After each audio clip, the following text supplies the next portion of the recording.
So, I mean, that's a really, it's really interesting what you're saying about social media, making it more private, because we know that's high on the agenda. But, people do, we have groups on Facebook, we have groups on other social media platforms. Yeah.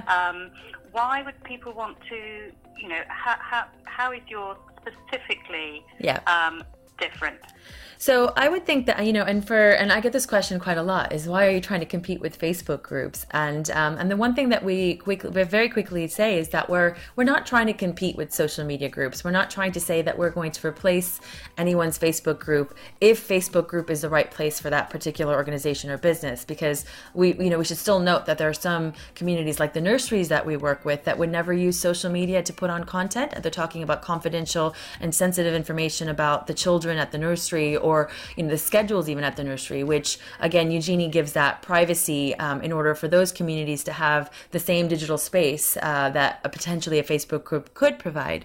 But what we say is that we are the interim between a social media Facebook group and building in your own app. And I think the way we try to describe it so people will understand it is that, think about Uber. A lot of us use Uber today, right, to transport ourselves and get that quick ride.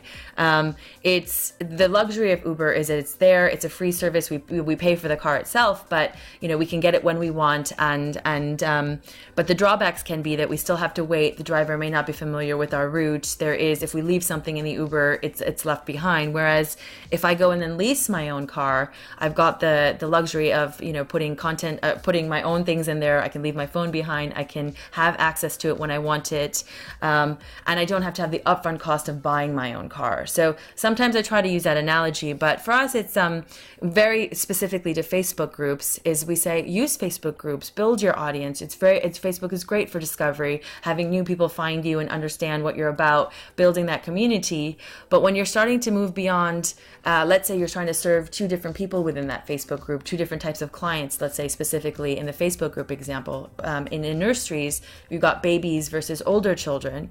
In order to really effectively serve them in that technology, you would have to create a separate Facebook group, because now you have children who have different needs and different conversations for their parents. And those of us that have used a Facebook group or a WhatsApp group even, which gives us a bit more privacy, can see that it can be very disorganized. You're not necessarily getting the topical information that you want. So if I'm a parent of a 1-year-old who's going to the nursery, I'm thinking about things like weaning or very different issues than if my child is now 3 or 4 about to leave the nursery. I'm thinking about primary schools and the next steps. So even inside that one Facebook group, there might be content that just isn't relevant to me, and I'm also in lots of Facebook groups, right? So it's getting lost in my news feed.